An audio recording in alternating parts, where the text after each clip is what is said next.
10వ అధ్యాయము 7వ వచనం. కాగా వినుట వలన విశ్వాసము కలుగును, వినుట క్రీస్తును గూర్చిన మాట వలన కలుగును. మరలా చదువుకుందాం. కాగా వినుట వలన విశ్వాసము కలుగును, వినుట క్రీస్తును గూర్చిన మాట వలన కలుగును. తలలో ఉంచుకుందాం, ప్రార్థన చేసుకుందాం. కాగా రోమపత్రిక 10:7 ద్వారా పౌలు గారు రాసిన పత్రిక. దేవుడు వాక్యం సెలవుస్తుంది ఏమంటే, కాగా వినుట వలన విశ్వాసము కలుగును, వినుట క్రీస్తును గూర్చిన మాట వలన కలుగును.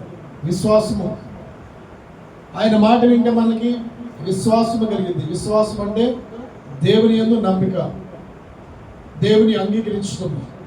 ఇది విశ్వాసము. విశ్వాసం అంటే మనము వింటాం. విశ్వాసం అంటే మనం దేవుని గురించిన మాటలే మనం వింటాం.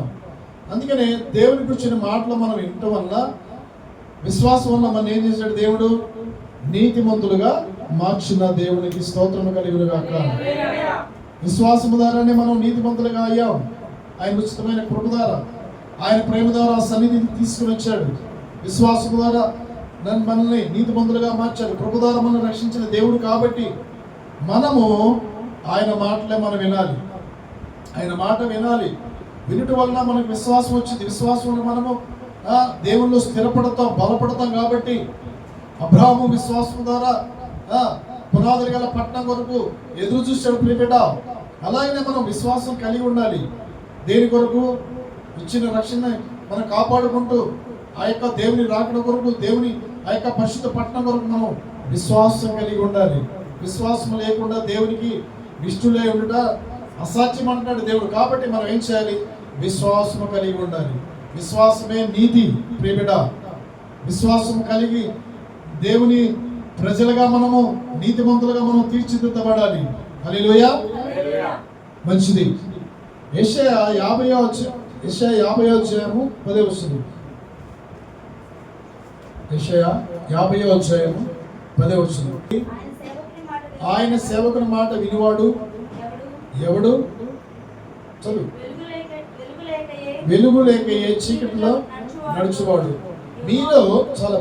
మీలో యెహోవాకు భయపడి, యెహోవా అనగా సృష్టికర్తమైన దేవుడు. సృష్టికర్తమైన దేవుణ్ణి మనము తెలుసుకోవాలి కదా. ఆయనకి భయపడి, అయ్యా నన్ను పుట్టించిన దేవుడు, నన్ను తల్లి గర్భమున పిండముగా రూపించబడ ముందే నా దినములన్నీ అయ్యా నీ గ్రంథములు లెక్కించారయ్యా. భూమి ఆకాశాన్ని కలుగు చేసిన దేవుడు, నీకు మాత్రమే భయపడాలి, నీ సేవకునికి భయపడాలి. భయపడటం వల్ల మనం ఏంది? భయపడడం మనం ఆశీర్వాదాలు పొందకుండా, భయపడడం వల్ల మనం దీవెనలు పొందకుండా.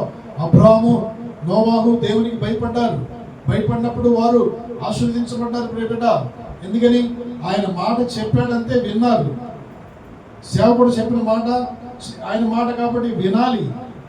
విని విశ్వాసం కలిగి మనం నడుచుకున్నప్పుడు నీవు నేను కూడా ఆశీర్వించబడతాం, దీవించబడతాం ప్రియబిడ్డ. హల్లెలూయా. మంచిది. 1 సమూయేలు 15:22. రోమాపత్రిక 2:13 చెప్తున్నాడండి. రాజుగా అభిషేకించాడు. రాజుగా అభిషేకించినప్పుడు సమూయేలు మాట వినలేదండి.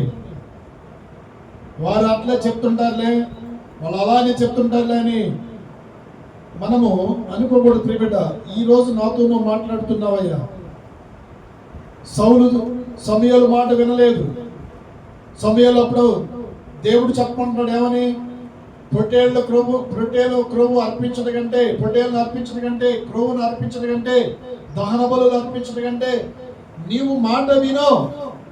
నువ్వు మాట వింటే శ్రేష్టం.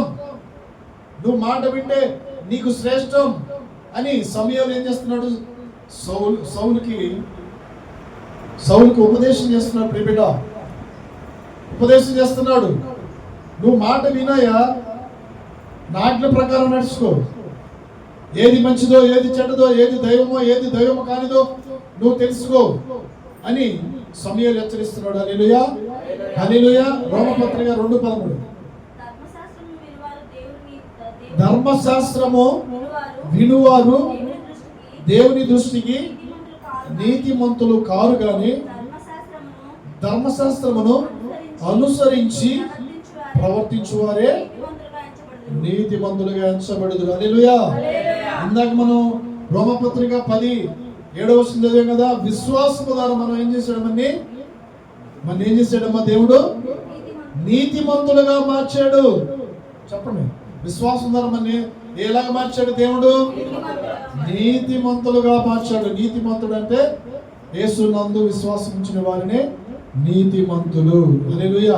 ఇక్కడ రోమపత్రిక 2:11 ధర్మశాస్త్రము వినువాడు దేవుని దృష్టికి నీతిమంతుడు కాదు, గాని విని గైకొని అంగీకరించువాడే నీతిమంతుడు. నీతిమంతుడు తప్పిపోవచ్చా? మనము ఆజ్ఞలు కట్టడలు అనుసరించి నడుచుకోమని సేవకులు చెప్తున్నారు కదా, పరిశుద్ధ గ్రంథం లేఖనం నుంచి. తప్పిపోవచ్చా? తప్పిపోతే మనం నీతిమంతులమా? నీతిమంతులము కాదు. సమయం చెప్పింది సౌలు వినలా. నువ్వు ఎందుకయ్యా నీ చెప్పింది వినకుండా నువ్వు నీ ఆలోచన ప్రకారము నీ ఇష్టానుసారంగా నడుచుకున్నావు? నువ్వు బలులు అర్పిస్తానంటావు, క్రొవ్వుని అర్పిస్తానంటావు. ఎందుకు? నీ గొర్రెలను అర్పించడం నాకు ఇష్టమా? నీ అర్పణలు నాకు అసహ్యము. నువ్వు నా మాట వినయ్యా. ఏది మంచిదో, ఏది దేవుడో, ఏది దేవుడు కాదు తెలుసుకో. ఏది ఆరాధనకి యోగ్యమైనదో, ఏది ఆరాధనకి అయోగ్యమైనదో తెలుసుకో. నువ్వు పొట్టేళ్ళని అర్పిస్తానంటావు, క్రొవ్వుని అర్పిస్తానంటావు. నువ్వు మానుకో. నువ్వు హల్లెలూయా. దేవుని మాట శ్రేష్టము. హల్లెలూయా. చదువుకుందాం. యెషయా 50వ అధ్యాయము 5వ వచనం. యెషయా 50వ అధ్యాయము 5వ వచనం. ప్రభువగు యెహోవా నా చెవికి వినిబుద్ధి పుట్టింపగా నేను ఆయన మీద తిరుగుబాటు చేయలేదు, వినకుండా నేను తిరుగుబాటు చేయలేదు. చాలు. చూడండి, ప్రభువగు యెహోవా సెలవిస్తున్నాడు. ఏమని? నీవు నా మాట విను. మాట వినాలంటే చెవికి ఏం చేయాలని? చెవికి మనకి వినుబుద్ధి పుట్టాలి. మంచి మాటలు మనం వినాలి. చెవికి వినుబుద్ధి పుట్టాలి. వినుబుద్ధి పుట్టితే మనకి పుట్టింపగా నేను ఆయన మీద తిరుగుబాటు చేయలేదు. వింటే మనం ఏంది? ఆయన ఆత్మ మీద తిరుగుబాటు చేయలేదు, ఆయన వాక్యం మీద మనం తిరుగుబాటు చేయలేదు ప్రియబిడ్డ.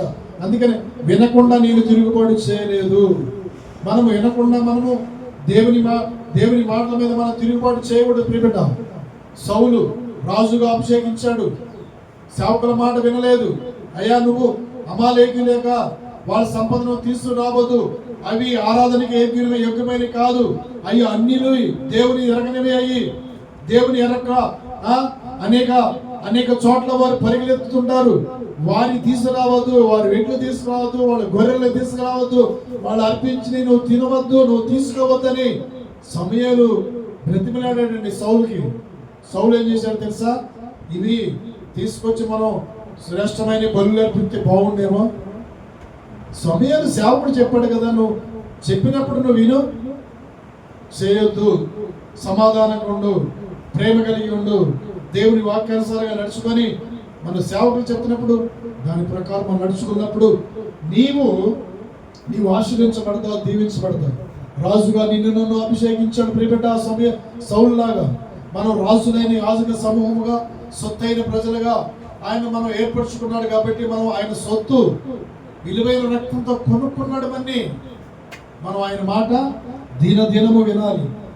దినదినము వింటే నిన్ను మంచి గోధుమలతో నిన్ను తృప్తిపరుస్తాను, కొండ తేనెతో నిన్ను కడుపార నింపుతాను, భూమి యొక్క మంచి పదార్థాలు నీకు అనుభవింప చేస్తానని దేవుడు వాక్యం సెలవిస్తుంది ప్రియబిడ్డ. కీర్తన 81 81వ అధ్యాయము 81వ అధ్యాయము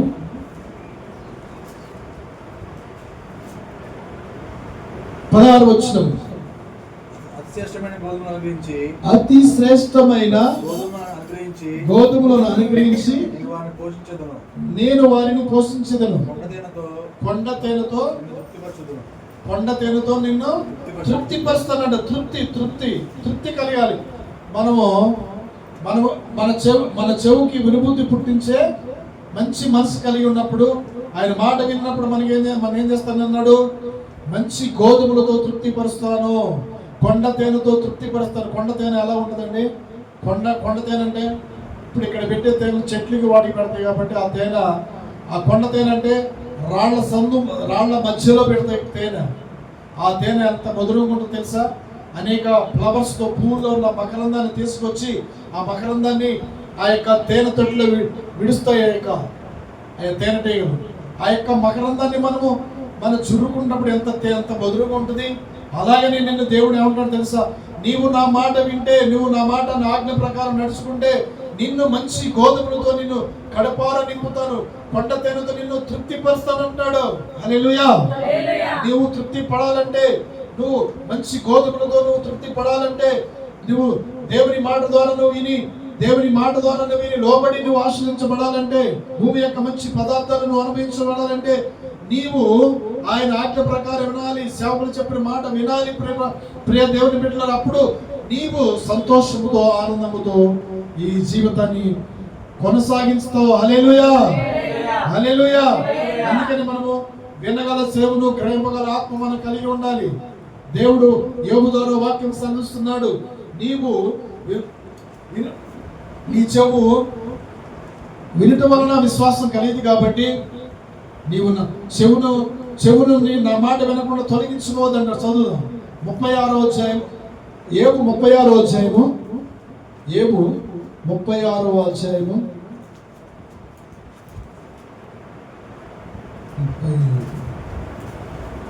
34 కాగా వినటం వలన విశ్వాసము కలుగును, అది క్రీస్తును కూర్చున్న మాటలే మనము వినాలి. క్రీస్తు అనగా అభిషిక్తుడు, ఆరాధనకి యజ్ఞుడు, స్తుతికి పాత్రుడు. ఆయన మాటలు మనం విన్నప్పుడు ఏం చేయాలి? విశ్వాసము కలిగి దేవునికి ఇష్టలుగా ఉండాలి. ప్రియ బిడ్డ, ఇక్కడ ఏమంటున్నాడండి? చదువు.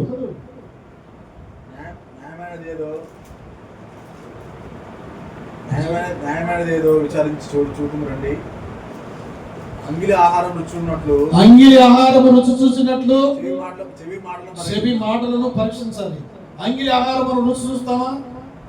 ఉప్పు జాలిందా, కారం జాలిందా, మంచి టేస్ట్ చూస్తాం కదా. అలాగనే నీవు ఆయన మాట వినాలి. అయ్యా, నీ మాట వినటకు నాయన నా చెవులు నాయన నీ వైపు తిప్పుకుంటానయ్యా. నేను విశ్వాసం కలిగి ఉంటానయ్యా. నీ మాట వింటానయ్యా. నీ మాట నన్ను బ్రతికించేది, బాధల్లో నెమ్మది ఇచ్చేదయ్యా తండ్రి.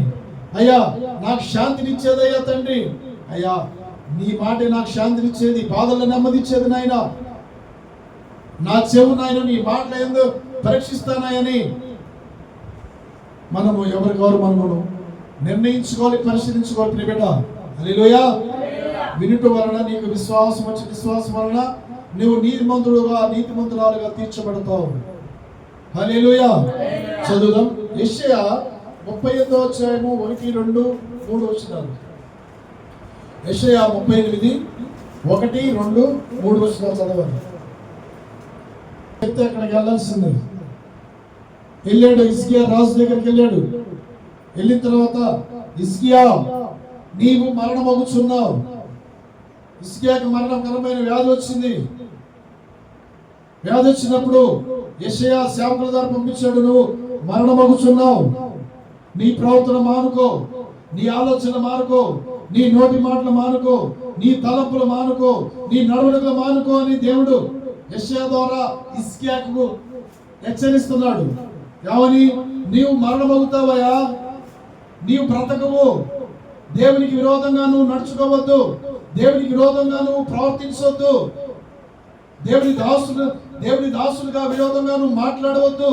హిజ్కియా, నీవు మరణమవుతున్నావు, ఈ వ్యాధి నువ్వు మరణమవటానికి నీకు వచ్చి ఉంది అని దేవుని సేవకుల ద్వారా హెచ్చరింపజేస్తున్నాడండి. అప్పుడు హిజ్కియాకి భయం వచ్చేసింది.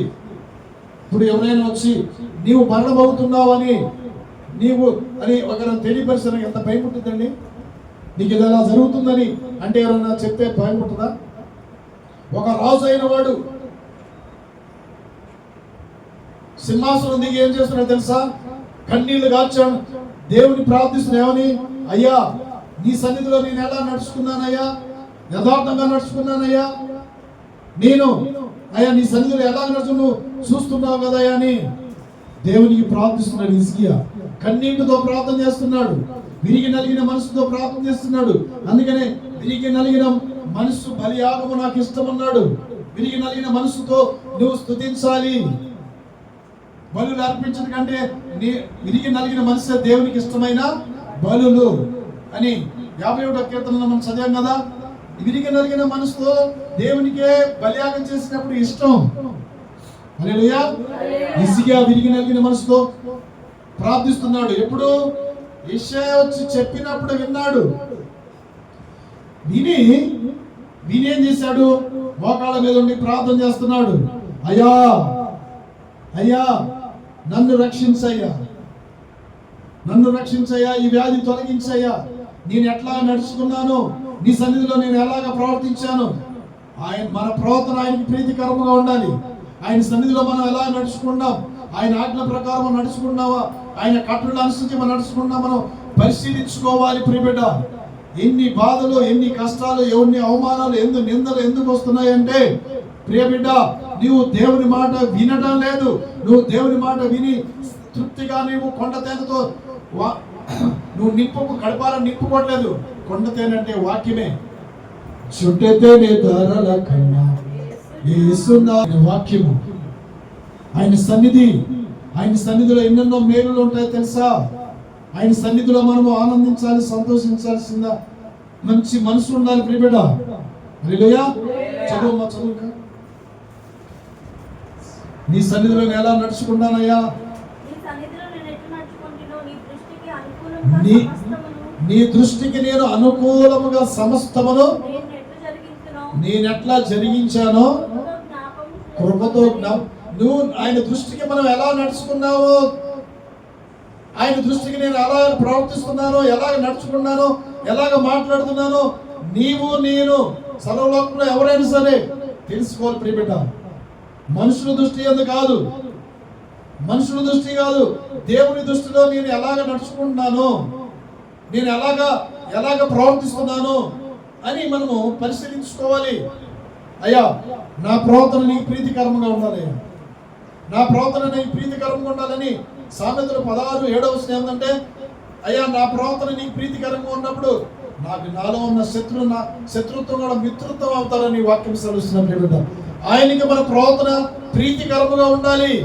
అయ్యా నీ సన్నిధిలో నేను ఎలా నడిచానో, అయ్యా నేను అనేకులను పోషించానయ్యా, అనేకులను సహాయం చేశానయ్యా, అయ్యా నువ్వు నన్ను కృపతో జ్ఞాపకం చేసుకోయ్యా అని కన్నీటితో ప్రార్థన చేస్తున్నాడు హిజ్కియా రాజు. చదువుమా.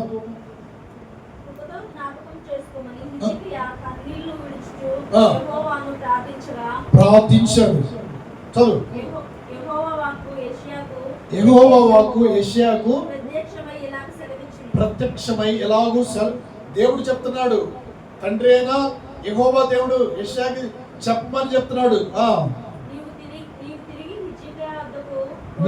నీవు తిరిగి హిజ్కియా వద్దకు పోయి అతనితో మరలా ఇట్లాను, నీ పితరుడైన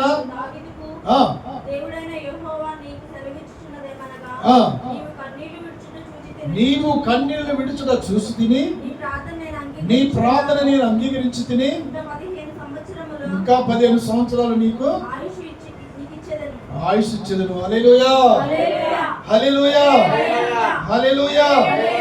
చూడండి, నీ కన్నీళ్లు విడిచడం నేను చూశాను అయ్యా, నీ ప్రవర్తన నేను చూశాను అయ్యా, నీ అర్పణలు నేను చూశాను అయ్యా, నీ అర్పణలు నేను చూశాను. దేవుడు చూశాడని యెషయా ద్వారా చెప్తున్నాడు. నీ ప్రార్థన అంగీకరించాడు, నీ ప్రవర్తన దేవుని దృష్టిలో ఇష్టంగా ఉంది అని. అప్పుడు మరలా దేవుడు పంపించాడు హిజ్కియా దగ్గరికి. నువ్వు మరణమవుతున్నావు అని చెప్పినప్పుడు మనం సిద్ధపడాలి కదా. నీకు కీడు వస్తుందని అన్నప్పుడు నువ్వు సిద్ధపడాలి కదా. నీకు అపాయం వస్తుందని అన్నప్పుడు నీకు చెప్పినప్పుడు నువ్వు సిద్ధపడాలి కదా. సిద్ధపడ మనసు కలిగి ప్రార్థించాలి కదా. నువ్వు ప్రార్థించే మంచి మనసు కలిగి ఉండాలి కదా. నీకు అపాయం వస్తుంది, అనేక ఇబ్బందులు వస్తున్నాయి, అనేక వ్యతిరేకలు వస్తున్నాయి, ఇరుకులు వస్తున్నాయి, వ్యాధులు వస్తున్నాయి అని తెలిసి కూడా నువ్వు దేవుని సన్నిధిలో నిందారహితురాలుగా నువ్వు ఉన్నావా? దేవుని దృష్టిలో మంచిగా ప్రవర్తిస్తున్నావా? నీ ప్రార్థన దేవుని సన్నిధికి చేరుతుందా? హిజ్కియాలాగా ప్రార్థన చేసే తెలుసా? విరిగి నలిగిన మనసుతో కన్నీటితో ప్రార్థన చేశాడు. నువ్వు ప్రార్థన చేస్తున్నావా? నువ్వు ప్రార్థన చేయాలి, అప్పుడు నీ ప్రార్థన ఆలకిస్తాడు. అప్పుడు హిజ్కియా ప్రార్థన చేసినప్పుడు మరలా యెషయాని పంపించి అప్పుడు అన్నాడు, హిజ్కియా నీ ప్రార్థన దేవుడు ఆలకించాడయ్యా, నీ యొక్క ప్రవర్తన దేవుడికి ఇష్టంగా ఉందయ్యా. మన ప్రవర్తన దేవుడికి ఇష్టంగా ఉందా? ప్రార్థన అంటే ఇసుగు పెడుతున్నావా? ప్రార్థన అంటే ఆలక్ష్యం చేస్తున్నావా? ప్రార్థన ఎల్లప్పుడూ ప్రార్థన చేయాలి, ఎల్లప్పుడూ విసుగుగా ప్రార్థించాలి. సమూయేలు ప్రార్థన చేశాడు. ఎవరితో? ఇజ్రాయెల్ ప్రజలు వచ్చారు. పిడుగులు వర్షాలు కురుతున్నాయి, ఉరుములు మెరుపులు వస్తున్నాయి, ప్రచండమైన వస్తున్నాయి, వడగండ్లు పడుతున్నారు, చనిపోతున్నారు. అప్పుడు సమూయేలు దగ్గరికి వచ్చి, సేవకుడి దగ్గరికి వచ్చి అంటున్నారు, అయ్యా మా కొరకు ప్రార్థన చేయ, మేము మీ సేవకు నీకు విరోధంగా దేవునికి విరోధంగా మాట్లాడామయ్యా, మమ్మల్ని క్షమించని ప్రార్థన చేస్తున్నాడు. ఈరోజు నువ్వు ప్రార్థించి క్షమించే ప్రార్థన నీలో నాలో ఉందా? క్షమించగలిగిన మనసు నీకుందా? క్షమించగల నీకు మంచి ప్రవర్తన నీకుందా? ఈరోజు నీతో మాట్లాడుతున్నా ప్రియబిడ్డ, ఈరోజు నువ్వు క్షమిస్తున్నావా? నువ్వు క్షమిస్తే నిన్ను దేవుడు క్షమిస్తాడు. క్షమించలేని మనసు మనం కలిగి ఉండకూడదు, హృదయాన్ని కఠినపరచకూడదు ప్రియబిడ్డ. ఈరోజు దేవుడు మాట్లాడుతున్నాడు, నీకు 15 సంవత్సరాలు నేను ఆశిస్తున్నాను. హిజ్కియా నీ ప్రవర్తన నాకు ఇష్టంగా ఉంది, నీ ప్రార్థన నాకు ఇష్టంగా ఉంది, నీ యొక్క దాన ధర్మాలు నాకు ఇష్టంగా ఉంది, నువ్వు ఆజ్ఞ ప్రకారం కట్టలు అనుసరించి నువ్వు నడుచుకుంటున్నావు కాబట్టి, నువ్వు దేవునికి ఇచ్చుటలో ఇతరులకు సహాయం చేయటంలో నాకు ఇష్టంగా ఉంది కాబట్టి నిన్ను నేను 15 సంవత్సరాలు ఆశిస్తున్నాను. అప్పుడు ఎంత సంతోషం ఉంటుందండి? సంతోషం ఉంటుందా ఉండదండి? చెప్పండి. సంతోషం ఉంటుంది. హల్లెలూయా. 15 సంవత్సరాలు మరణం అవుతున్నావు, రేపే నువ్వు మరణం అవుతున్నావు, రేపే నువ్వు చనిపోతున్నావు అంటే ఎంత భయం పుట్టిందండి. మళ్ళా దేవుడు తన సేవకుని పంపించి నువ్వు 15 సంవత్సరాలు నువ్వు బ్రతుకుతున్నావు, ఆయుష్స్తున్నాను అన్నప్పుడు ఎంత సంతోషం వచ్చిందండి. అందుకనే మన ఆయుష్ దేవుని గ్రంథంలో లిఖించాడు. ప్రియబిడ్డ, నీ ఆయుష్ అంతా 70 సంవత్సరాలు, అధిక బలం ఉన్నాడు నీకు 80 సంవత్సరాలు, 90 సంవత్సరాలు అయినా అది ఆయాసమే.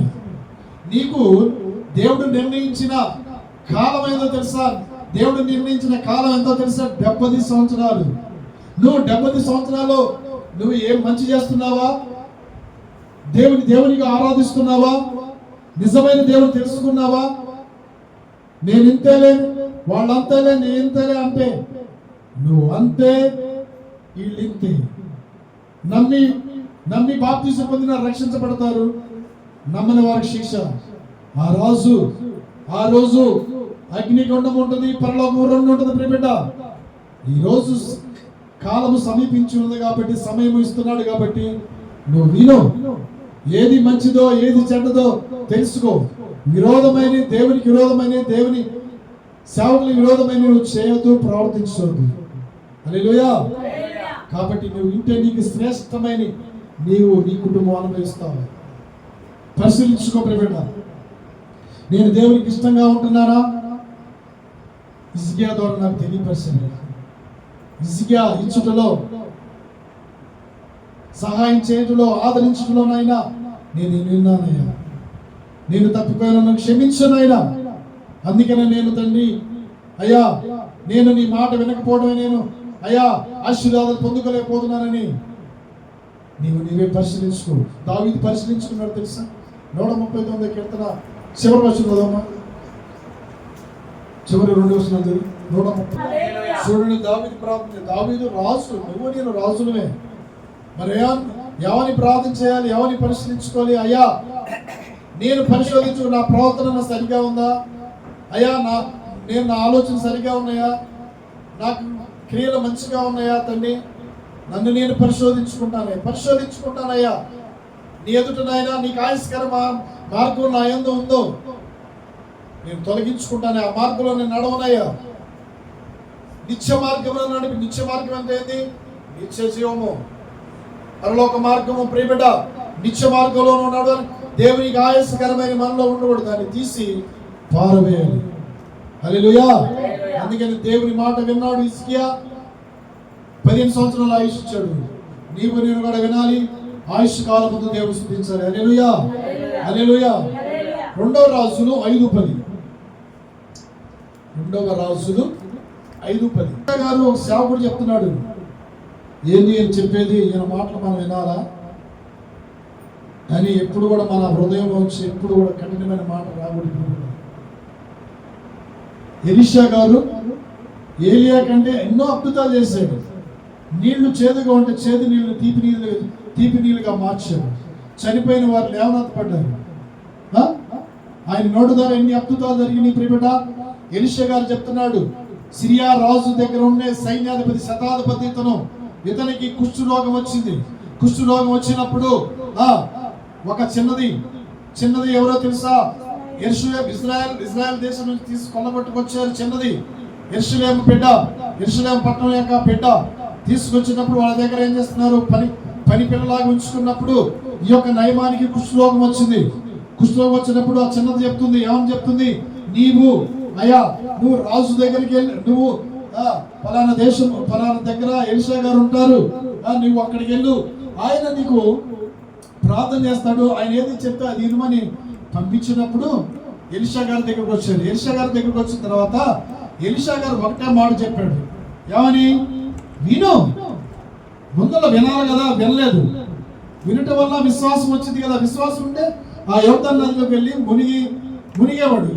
వినే సేవే లేదు కదా, వినుబుద్ధి పుట్టించే మాట లేదు కదా. అందుకని నా మాట వినకుండా చెవిని తొలగించుకున్న వారు శాపగ్రస్తులని దేవుడు మాట సెలవిస్తున్నాడు. శాపగ్రస్తులుగా మనం ఉన్న వారిని మనం ఏం చేస్తాడు, శాపాలని శిలువలో కొట్టివేశాడు యేసయ్య. నీ నా పాపముల కొరకు ప్రాణం పెట్టాడు, దోషాలను కొట్టివేశాడు. అలాంటి దేవుడిని మనం కలిగి ఉన్నాం. శాపకులను చెప్పిన మాట మనం వినాలి కదా. ఎలీషా గారు చెప్పాడు, నువ్వు వెళ్ళయ్యా యోర్దాను నదిలో 7 మార్లు మునుగు, నీ ఒళ్ళు బాగైతాయా. ఇప్పుడు దాకా నీ ఒళ్ళు కుష్ఠరోగంతో ఉంది, అనేక వ్యాధులతో ఉంది, నల్లగొట్ట పడదు నీ ఒళ్ళంతా కూడా. నీవు నా మాట వినయ్యా, నువ్వు బాగుపడతావు నువ్వు నా మాట వింటే. వింటవా? వినాలి. తల్లి మాట, తల్లిదండ్రుల మాట, కుమార్తెలు వింటే బాగుపడతారు. భూమి మీద దీర్ఘాయుష్మంతులుగా ఉంటారు. అనేకులు దీర్ఘాయుష్మంతులుగా లేరు, ఈ లోకాన్ని విడిచిపోయారు. తల్లి మాట, తండ్రి మాట వినకుండా దీర్ఘాయుష్మంతులుగా లేకుండా ఈ లోకాన్ని విడిచిపోయారు, ప్రాణాన్ని పోగొట్టుకున్నారు. అందుకని దేవుడు వాక్యం ఏమని సెలవిస్తుందంటే, ప్రసంగి 7వ అధ్యాయం ఉంటుంది, ఏమనుంటుందంటే, అధికముగా దుర్మార్గ పనులు చేయకము, కాలము రాకముందు నీ ప్రాణాన్ని పోగొట్టుకోవద్దు. దుర్మార్గ పనులు అంటే ఏంటో తెలుసా, తల్లిదండ్రుల మాట. ఐగుప్తు నుంచి శర నుంచి 430 సంవత్సరాలు బానిసత్వంలో ఉన్నప్పుడు వారిని తీసుకొని విడిపించుకొస్తున్నప్పుడు వారు కొన్ని దినాలు కానాను చేరవలసి ఉంది. మోషే మాటలు వినలేదు, దేవుని మాట వినలేదు. వినకుండా వారిని అక్కడక్కడే 40 సంవత్సరాలు ఎందుకు నడిపించాడో తెలుసా? మోషే మాట వినలేదు, దేవుని మాట వినలేదు, సేవకుడు మాట వినలేదు. కాబట్టి వారికి అందుకనే వారు ఏం చేయాలి, 1 నెలలో ప్రయాణమై కానాను చేరవలసింది, పాలు తేనెలు ప్రవహించే దేశాల్లో ప్రవేశించాల్సింది. పోయి ఎన్ని సంవత్సరాలు నడిచారండి అరణ్యంలో? చెప్పండి, ఎన్ని సంవత్సరాలు నడిచారన్నా? 40 సంవత్సరాలు. 1 నెలలో పోవాల్సింది 40 సంవత్సరాలు నడుస్తారని పరిశీలించుకోవాలి కదా. ఎందుకు ఇలా అవుతున్నాం మేము? ఎందుకు మేము ఇబ్బందుల పాలవుతున్నాం? ఎందుకు ఈ శ్రమల పాలవుతున్నాం? ఎందుకు రోగాల పాలవుతున్నాం? ఎందుకు ఈ కష్టాల పాలవుతున్నాం అని మనం పరిశీలించుకోవాలి కదా. ఇశ్రాయేలు ప్రజలు 40 సంవత్సరాలు కూడా దేవుని విసిగించారు, సేవకుని కూడా విసిగించారు. విసిగించారు. మనం దేవుని విసిగించకూడదు, మనుషులను విసిగించినా ఏం కాదు, కానీ చెప్పింది చెయ్యి. ఏమైంది? చెప్పింది చెయ్యి. ఈ పని ఇది ఇలా అక్కడికి పోవద్దు, అది చేయొద్దు, ఇది చేయొద్దు అంటే దాన్నే చేస్తే ఏమంటారు? దుర్మార్గతనం. అది దుర్మార్గతనంగా చేయకూడదు, మనం దుర్మార్గతనంగా ప్రవర్తించకూడదు. కాలం రాకముందే ప్రాణాన్ని పోగొట్టుకోకూడదు. మనకి అనవసరమైంది మనం వాటి దగ్గరికి అనవసరమైన వాటిని పాల్పొందులు పొందుకోకూడదు. ప్రియబిడ్డ, అనవసరమైన వాటిలో తలదూర్చకూడదు. మనం దేవుడు తన అభిషిక్తుల ద్వారా ఈరోజు హెచ్చరిక చేస్తున్నాడు. నువ్వు వెళ్ళు ఎర్రదొన్నల్లో మునుగు 7 మార్లు అంటే దేవుని దాసుడికి ఎందుకు చెప్పలేదు? మా దేశంలో 2 నదులు లేవా, నీ దగ్గరకు రావాలైంది, నీ దగ్గరకు రావాలా, ఈయన మాట వినాలా, మాకు తెలీదా, ఈయన మన చెప్పొచ్చాడు మాకు, ఏది నీకు తెలిసింది, ఏది అసత్యమేదో ఏది సత్యమేదో తెలుసుకో, ఏది దేవుడో ఏది దేవుడు కానిదో తెలుసుకో. నేనది మన వయసు వచ్చింది, వయసు మీద పడుతుంది, 70 సంవత్సరాలు నిండా వస్తున్నాయి. నువ్వు ఏం సాధించావు భూమి మీద, నువ్వు ఏది పొందుకున్నావు భూమి మీద, నేను ఎలాగ నడుచుకున్నాను, ఎలాగ బ్రతుకుతున్నాను, మాయ మాటలతో బ్రతుకుతున్నానా, వ్యర్థంగా నేను ఆరాధిస్తున్నానా, వ్యర్థంగా నేను ప్రవర్తిస్తున్నానా అని పరిశీలించుకోవాలి. ప్రియబిడ్డ, వెళ్ళమంటే వెళ్ళలేదు, మరలా ఎక్కడికి వెళ్ళాడు, తన దేశానికి వెళ్ళాడు. వెళ్ళినప్పుడు తన దాసులో కార్యం చేయమని నియమించినట్లా నీవు చేయకందువా, అయితే స్నానం చేసి చూడు కమ్మన మాట, దానికంటే మేలు కదా అని చెప్పినప్పుడు అతను పోయి దైవజోడు చెప్పినట్టు 7 మార్లు మునగగా శ్రేష్టమైన కాదా అని చెప్పాడు కదా అని తను తిరిగి వెళ్ళాడు. తన దాసులో ఏం చెప్పారు? వచ్చి నాయన, ఆ ప్రవక్త ఆయన దేవుడు అభిషేకించిన అభిషిక్తులయ్యా, ఆయన మాట నువ్వు ఎందుకు ద్వేషిస్తున్నావు, ఆయన మీద ఎందుకు నిందలు మోపుతున్నావు, ఆయన ఎందుకు కీడి చేయాలని నువ్వు ఆలోచిస్తున్నావు, కీడులో పడిపోమాకు నాయన, వినయ్యా విను, అరే అయ్యా వినయ్యా, ఆ దుష్టుల సవాసం పట్టమాకరా, ఆ దుష్టుల యొక్క ఆలోచన ప్రకారం నడుచుకోమాకరా అంటే వినాలి కదా. విను, వింటే శ్రేష్టమైన ఈవులు కలుగుతాయి నీకు, నీ కుటుంబానికి. హల్లెలూయా. నీకు నీ పిల్లలకి మేలులు పొందుకుంటావు. వచ్చాడు యొర్దాను నదిలో 7 మార్లు మునిగిపోయాడు. మునిగిపోతే ఏమైంది? ఒళ్ళంతా పసిపిల్ల దేవుని వలె మారిపోయింది. హల్లెలూయా, హల్లెలూయా. నీవు కూడా దేవుని మాట ఉంటే ఈ యొక్క సిరియా రాజు యొక్క సైన్యాధిపతి ఎలాగ బాగయ్యాడో నీవు కూడా బాగుపడతావు. నీ వ్యాధి పోతుంది, నీ బలహీనతలు పోతాయి. ఏ రోగమైనా సరే, ఏ వ్యాధి అయినా సరే, నువ్వు దేవుని సేవకుల దగ్గరికి వచ్చి ప్రార్థన చేసుకో. నీ కుటుంబానికి మంచి జరిగింది, నీ కుటుంబానికి మేలే జరిగింది. దేవుని సేవకులు ప్రకటించేవారు నీ పక్కన ఉంటే, నీ ఎదుట ఉంటే, నీ యొక్క పై ఎత్తులో ఉన్నా గానీ నీకు మేలే గానీ కీడు జరగదు. నీకు ఆరోగ్యమే గానీ అనారోగ్యం కలగదు, నీకు కీడు రాదు. హల్లెలూయా, హల్లెలూయా, హల్లెలూయా. స్తోత్రం. స్తోత్రిపోయాడు. నేను బాగుపడాలి, ముందుకు నీకు మంచి స్థితి కావాలంటే, మంచి స్థితి మంచి గతిను చూడాలంటే నువ్వు దేవుని మాట, దేవుని సేవకుల మాట వినాలి. హల్లెలూయా. మరి ఒక వాక్యం చదువుకొని దేవుని మహిమపరచుకుందాం. ప్రియబిడ్డ, ఆదికాండము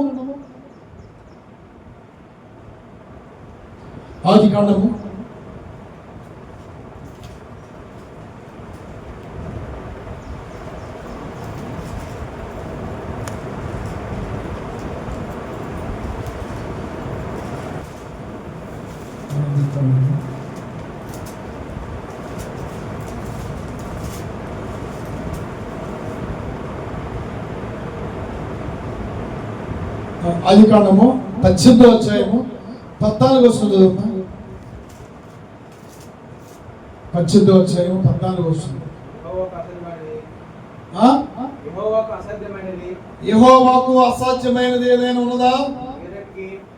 యెహోవాకు అసాధ్యమైనది ఏమనుందా మీ లోకంలో? యెహోవా అనగా సృష్టి మొత్తం సృష్టించిన దేవుడికి ఏమైనా అసాధ్యం ఉందా? ఆయనకి కన్నులారా చూస్తున్నాడు అందరినీ. నిన్ను నన్ను చూస్తున్నాడు, చూడలేదా? అందరినీ చూస్తున్నాడు. చెడ్డవారిని చూస్తున్నారు, మంచి వారిని చూస్తున్నాడు. చెడ్డవారి మీద సూర్యుడు ప్రకాశిస్తున్నాడు, మంచి వారి మీద సూర్యుడు ప్రకాశిస్తున్నాడు. చెడ్డవారి మీద వర్షం కురిపిస్తుంది, మంచి వారి మీద కూడా వర్షం కురుస్తుంది. చెడ్డవారిలో వర్షం కురియట్లేదులే, చెడ్డవారిలో సూర్యుడు ప్రకాశించొద్దులే దేవుడు అనలేదు కదా. యెహోవాకు అసాధ్యమైనది ఏదైనా ఉన్నదా? చదువు.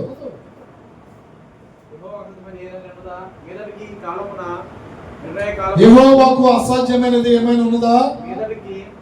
మీదటికి ఈ కాలమున నిర్ణయ కాలమందు నీ యొద్దకు తిరిగి వచ్చేదను. అప్పుడు శారాకు కుమారుడు కలుగుననేను. హల్లెలూయా, హల్లెలూయా. నీకు కుమారుడు కలుగుననేను, నీకు మేలు కలుగును గాక. ఆమె చెప్పరా? నీకు మేలు కలుగును గాక, మీరు మీ కుటుంబాలు ఆశ్రయించబడును గాక, నీ కర్మఫలం దీవించబడును గాక, నీకు ఆశ్చర్యకరమైన మేలు జరిగించబడును గాక.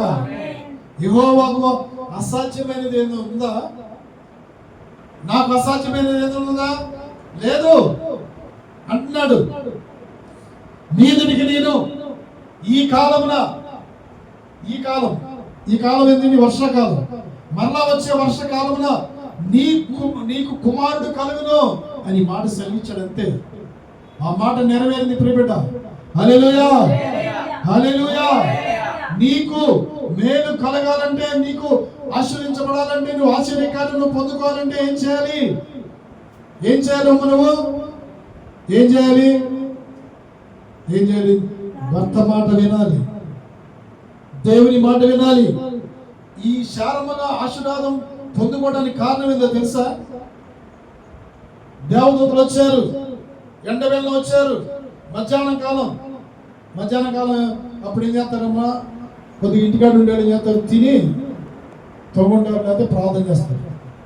ఈ మధ్యాహ్న కాలం వచ్చినప్పుడు బంధువులు వచ్చారు, ఆహారం సిద్ధపరచమంటే రాజకుమారి అవా ఇసుగు పడలేదు. మనమైతే ఎన్నో ఇసుగు పడతాం. ఇసుగు పడవద్దు ప్రియబిడ్డ. దేవుని మాటలు వినడంలో ఇసుగు పడద్దు, ప్రార్థనలో ఇసుగు పడవద్దు. నువ్వు ఎల్లప్పుడూ ప్రార్థన చేయాలి. ఇవా శారమ్మ వృద్ధాప్యంలో గర్భఫలం పొందుకోవడానికి కారణం ఏంది తెలుసా మీకు? 3 మానికల మెత్తన పిండి రొట్టెలు చేసిందని, చపాతీ చేసిందే చేయలేదా? చదువుదా వాక్యం? చదువుదా. ఆది కాండము అదే అధ్యాయం, 18వ అధ్యాయము 6వ వచనం. అబ్రహాము గుడారములో ఉన్న గుడారంలో శారా యొద్దకు వెళ్ళి నీవు చదువు స్పష్టంగా నాకు నీవు త్వరపడి 3 మానికల మెత్తన పిండిని తెచ్చి ఇచ్చాడు. దాన్ని మెత్తగా పిసికి ఏం చేయాలి? రొట్టెలు చేయమన్నాడు. 3 మానికల మెత్తన పిండి అంటే ఎన్ని కేజీలు అండి?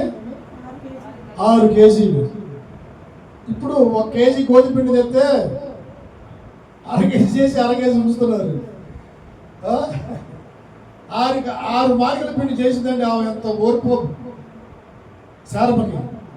ఈరోజు ఓర్పే లేదు. చుట్టాలు వచ్చినా కానీ పళ్ళాలు మోగిపోతాయి, బంధువులు వచ్చినా కానీ, అత్తమామలు వచ్చినా కానీ మోగిపోతాయి. ఈ రోజుల్లో లేరా? విసుగు పడకూడదు. ఆహారం నీ యొక్క బాధ్యత అది. నువ్వు చేయాలి, ఆహారం వండి పెట్టాలి, సిద్ధపరచాలి. ప్రియ దేవుని బిడ్డ, 6 కేజీల పెత్తన పిండి చేసింది. ఎంత ఓర్పు గల చూడండి, ఎంత ఓర్పు గల భార్య. ఆ ఓర్పు ఉంటేనే నువ్వు ఆశీర్వదించబడతావు, ఆ ఓర్పు ఉంటే నువ్వు దీవించబడతావు. ఓర్పు లేకుండా ఎన్ని చేసినా కానీ వ్యర్థమే. తల్లి, మన తల్లి ఎవరు? శారమ్మ. ఏం చేసిందమ్మా? 3 మానికల మెత్తన పిండి తీసుకొచ్చి పిసికి రొట్టెలు చేసింది. మళ్ళీ ఏం చేశాడు? పొరుగుని వెళ్ళాడు, ఉరుక్కుంటా వెళ్ళి గొర్రెల మందలోంచి క్రొవ్విన దానిని లేత దూడను తెచ్చాడు. లేత దూడ, మళ్ళీ లేత దూడ తీసుకొచ్చి ఏం చేయాలి? క్రొవ్విన మాంసం తింటే ఎంత టేస్ట్ ఉంటుంది? ఉండదా? క్రొవ్విని తింటే ఎంత టేస్ట్ ఉంటుందో. క్రొవ్విన దూడ తీసుకొని ఇచ్చాడు. చదువు. తెచ్చి ఒక పనివానికి అప్పగించాను. ఆ, వాడు దాని త్వరగా సిద్ధపరిచెను. తరువాత అతడు వెన్నను పాలను సిద్ధము చేసి దూడను తెచ్చి వారి ఎదుట ఆ, పెట్టి వారు భోజనం చేయుచుండగా వారి యొద్ద ఆ, ఆ చెట్టు కింద నిల్చుండెను. సరే చూడండి, వెన్న పాలు పెరుగు అన్ని సిద్ధపరిచింది. నేను ప్రార్థన అయిపోయింది, నేను తెలంగాణ, నువ్వు మనుషుల కాలానికి నువ్వు ఈ కాలానికి నువ్వు కుమారుని కంటావని చూడండి ఎంత ఆశీర్వదించారు. హల్లెలూయా. నీవు విసుగగా ప్రార్థించాలి, విసుగగా నిత్యం ప్రార్థించాలి. నీవేం చేయాలి? ఆతిథ్యం చేయాలి, అందరికి ఆహారం సిద్ధపరచాలి, నీ భర్త మాటకి లోబడాలి. లోబడింది శారమ్మ. 6 మానిగల మెత్తని పిండించినా కానీ నేను చేయనని ఇసేలా చేసింది ఓపిక తల్లి. ఇప్పుడు అనేకులకి తల్లి అయిపోయింది. హల్లెలూయా. నీవు కూడా తల్లి అవ్వాలంటే, నీకు ఒక గిఫ్ట్ కావాలంటే, నీకు బహుమానం కావాలంటే ఏం చేయాలి తెలుసా? దేవుని మాట విని, భర్త మాట విని నువ్వు నడుచుకున్నప్పుడు నీవు కూడా తల్లి అవుతావు, మంచి బహుమానం పొందుతావు. హల్లెలూయా, హల్లెలూయా. మంచిది.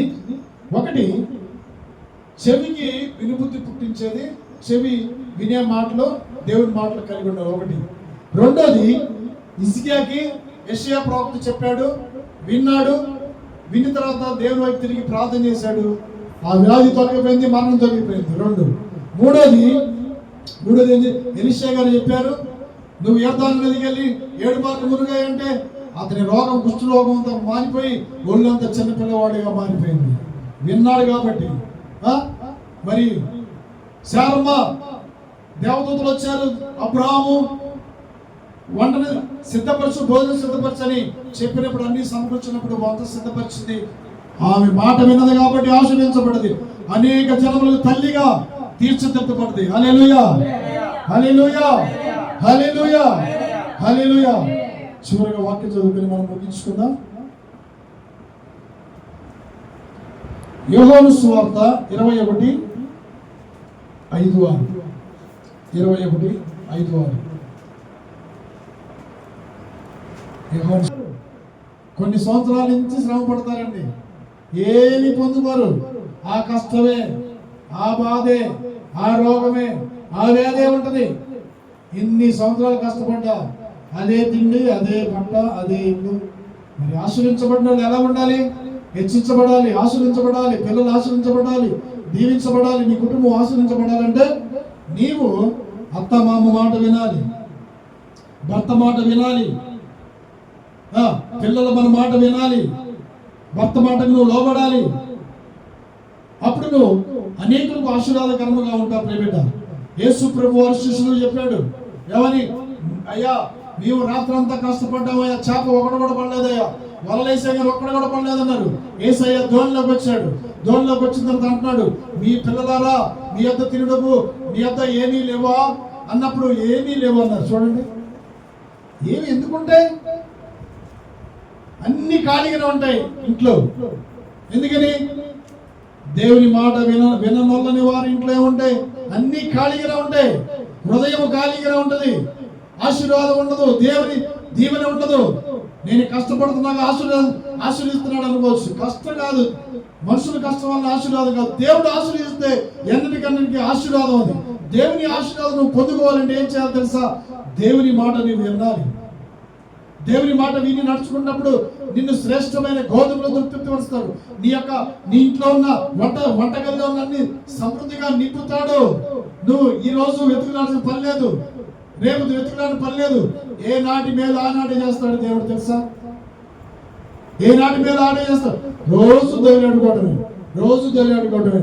అలా కొన్ని కుటుంబాలు అలాగనే ఉన్నాయి ప్రియబిడ్డ. ఎందుకని? దేవుని మాట వినని వారు కుటుంబాలు అలాగనే ఉంటాయి. శాంతి ఉండదు, సమాధానం ఉండదు, ఐక్యత ఉండదు, ఆశీర్వాదం ఉండదు. అలాంటి కుటుంబాలు ఈ లోకంలో కొలలో ఉన్నాయి ప్రియబిడ్డ. దేవుడిని మనం తెలుసుకోవాలి ప్రియబిడ్డ. దేవునికి అర్పించాలి, దేవునిగా నైవేద్యాలు అర్పించాలి. అప్పుడు మనకి ఇష్టమైనవన్నీ మనకి ఇస్తాడు. యేసు ప్రభు వారు కుడి పక్కన వేయండియా, కుడి పక్కనే ఈ రాత్రి అంతా శ్రమ పడ్డావా? నీ నోటి నుంచి స్తుతులు వస్తున్నాయా? నడుస్తున్నా, కూర్చున్నా వస్తున్నాయా? రేత్రి లేచినప్పుడు నీ నోటి నుంచి స్తుతులే రావాయి. నువ్వు స్తుతించు. నువ్వు స్తుతిస్తే ఫలం పొందుకుంటావు, ఆశ్చర్యకార్యాలు పొందు. నీకు స్తుతే రాదు కానీ నువ్వు స్తుతించలేనప్పుడు నీవు ఎలాగ ఆశీర్వాదం పొందుకుంటావు? ఏయ్, కుడి పక్కనే యేసు నామమును కుడి పక్కనే అన్నప్పుడు, కుడి పక్కన వేసినప్పుడు వల్లో 153 చేపలు పెద్ద నీకు పిగిలిపోనంత కాబట్టి. హల్లెలూయా, హల్లెలూయా. యేసు ప్రభు వారు చెప్పినట్టు, దేవుని సేవకులు చెప్పినప్పుడు నువ్వు వింటే నీ కుటుంబం ఆశీర్వదించబడదు, నీవు దీవించబడతావు, నీవు మంచి బహుమానాలు పొందుకుంటావు, నీ కుటుంబం, నీ పిల్లలు ఆశీర్వదించబడతారు. అందుకని ఆజ్ఞ అతిక్రమించకూడదు, కట్టడం అనుసరి నడుచుకోవాలి, దేవునికి ఇవ్వాలి, నీవు అనుభవించాలి ప్రియబిడ్డ. అప్పుడు నువ్వు ఆశీర్వాదకరంగా ఉంటాడు. అప్పుడు దేవుడు అంటాడు ఏం తెలుసా? భుజించడానికి నీ వద్ద ఆహారమయం. యేసు ప్రభు వారు కూడా దేవుడు శరీరధారికి వచ్చాడు కదా, ఆయన కూడా ఆకలేందమ్మా, ఆకలి అంటున్నాడు. మీ దగ్గర భుజించకు ఏమైనా ఉన్నాయా? యేసు ప్రభు వారు చేప భుజించారు. చేప వాళ్ళు నిప్పుల మీద వేసారు, ఒక చేపను తీసుకొచ్చి దాన్ని కాల్చి యేసయ్యకి ఇచ్చారు. అందరూ కూడా శిష్యులు ఆయన భుజించారు. నీతో భుజించాలంటే, నీ కుటుంబంలో వచ్చి నీతో సాహసం చేయాలంటే, నీ కుటుంబంతో ఆనందించి సంతోషించాలంటే, నీతో కలిసి భుజించాలంటే నువ్వేం చేయాలి? ఒకటి మాట విను, విశ్వాసం కలిగి ఉండు, నిరీక్షణ కలిగి ఉండు, ఓర్పు కలిగి ఉండు, సహనం కలిగి ఉంటే నీవు ఆశీర్వదించబడతావు, దీవించబడతావు, వర్ధిల్లబడతావు. హల్లెలూయా. వినుట వలన విశ్వాసము కలుగును. అది ఎవరి మాట వల్ల వచ్చిందండి విశ్వాసము? దేవుని మాట వల్ల విశ్వాసం వచ్చింది. క్రీస్తు మాట వలన కాగా వినుట వలన విశ్వాసము కలుగును, వినుట క్రీస్తును కూర్చున్న మాట వలన కలుగును. హల్లెలూయా, హల్లెలూయా. అయినను నేను చెప్పున్నది ఏమనగా, వారు వినలేదా? విన్నారు కదా. వారి స్వరము భూలోకమంతటికి, వారి మాటలు భూదిగంతములకు బయలువెళ్ళెను. హల్లెలూయా. మీరు విన్నారు కదా ఈ మాటలు? విన్నారా వినలేదా? విన్నారా వినలేదా? విన్నారు. భూదిగంతం వరకు ప్రకటన వెళ్ళిపోయింది. విన్నారు కాబట్టి వినుట వలన నువ్వు నీతిమంతురాలుగా మార్చబడతావు. వినుట వలన నీ కుటుంబం ఆశ్రయించబడది.